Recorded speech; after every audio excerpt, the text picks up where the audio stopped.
If you clicked on this video, that can only mean one thing. You love an underdog story.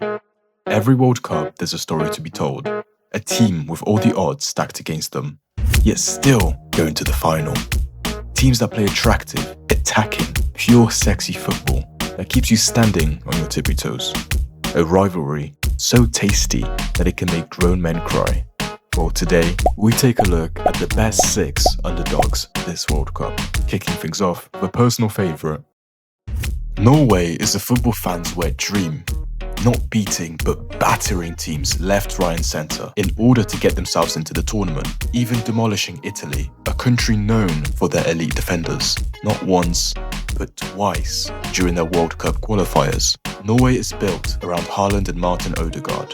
But unlike other teams, Norway's system doesn't rely on just those two. Another giant in Alexander Sørloth, paired to Erling Haaland, the most elite striker the football world has not seen since ever, providing an attack no defender will want to face.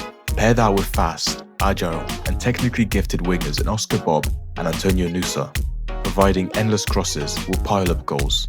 And if that doesn't work, no worries, they only have one of the best passers in the world in Odegaard to supply Haaland and the wingers with countless attacking threat.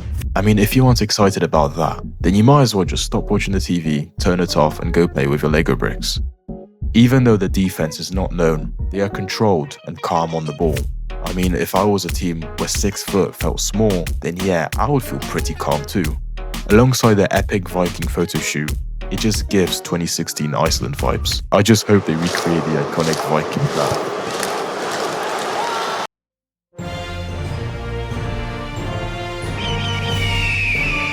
Ah yes, the land of the free. Now, spoiler alert, if you want to support a country with good fans, then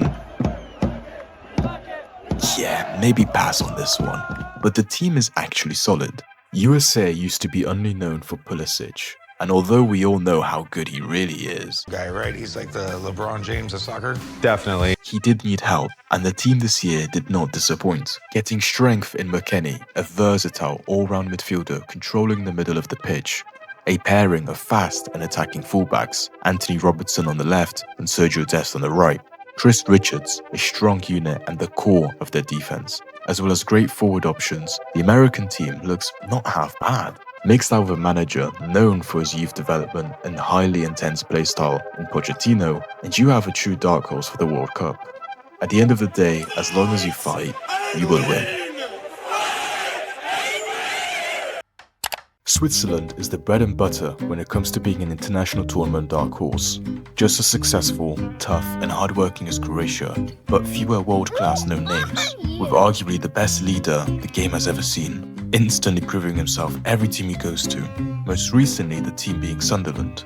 Getting the newly promoted team into a European competition, Granit Xhaka is exactly what you need in a long World Cup campaign. A player full of emotion expressed by him and Shaqiri in the 2018 World Cup, showing his pride for what he believes in. He is a role model like no other, with a giant of Gregor Kobel in net, and other great talent like Mbolo, Denis Zakaria, and Manuel Akanji. Switzerland would definitely cause trouble. A tough, physical playing team. If you want to see a battle on the field, this is the team to look out for.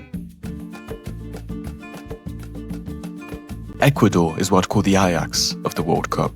A young, ambitious South American team that has fire and willpower to cause an upset. They are overloaded defensively with Willian Pacho, a 2-time Champions League winner, paired alongside Joel Ordonez, Estepion on one wing, and Piero Canapi on the other. All that is left is an I'll-do-it-all defensive midfielder. Oh wait, with a disgustingly good defense, and the old but gold Enir Valencia up front. It will be exciting to watch Ecuador reject team after team in this World Cup. And to polish off the squad, Kennedy Paz, an up-and-coming Chelsea youngster, is a definite player to watch, making a dream partnership with Caicedo in the midfield. Playing to their advantage, keeping possession and playing in control, they could set the tempo against some of the better teams.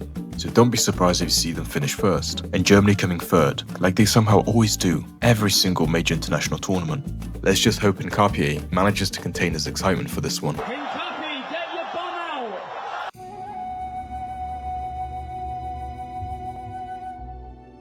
Japan, compared to other teams, is a nation that was late to this whole football thing. Their domestic league was only created 35 years ago. Their national team went from nothing to having a full 11 of players that play in some of the best clubs in the world. But what is more surprising is their innovative and unique way of playing. Heavily playing as a team, constantly making pockets to pass to, and when they attack, flooding the opponent's box. This overload makes it so hard to defend against, and proven its success last year in the Qatar World Cup when Japan first came to the international football spotlight. Playing against Germany, even when they were winning, they did not start defending, but continued to attack and attack, making them so enjoyable to watch. With Mutombo playing wide on one side, and Kubo cutting in like he's from Tokyo Drift, Japan makes an amazing underdog to support. African football's One word: CAF has stripped Senegal revenge. of the title. From being the first and only team to be eliminated out of the World Cup purely based on how many yellow cards they got, to winning the AFCON trophy against Morocco after a messy final, and then being told to give it back to Morocco, which they simply replied with, "Oh, hell no, man, what the fuck?" The Senegal team is straight up vengeance coming into the World Cup. One of the most exciting rivalries, beefed up and ready right before the World Cup is set to begin. Senegal and Morocco will make it an exciting journey to follow. Which one of the two can show its greatness and make it further in the World Cup bracket to prove themselves as the true African kings, with standout players all over the team sheet: Sadio Mane, Iliman Ndiaye, Malik Diouf, Ismail and Pepe Sarr, and a fan favourite, Bolas Jackson. the team is ready for a spectacle, with some of the best dressed fans and interesting chants. Senegal bring a vibe like no other, a cultural experience no other team can provide just as good Senegal does. Just don't go crazy thinking you have deja vu, seeing Mendy, Mane, Diouf, Ndiaye and Sarr coming on even though you swore that they started. They did.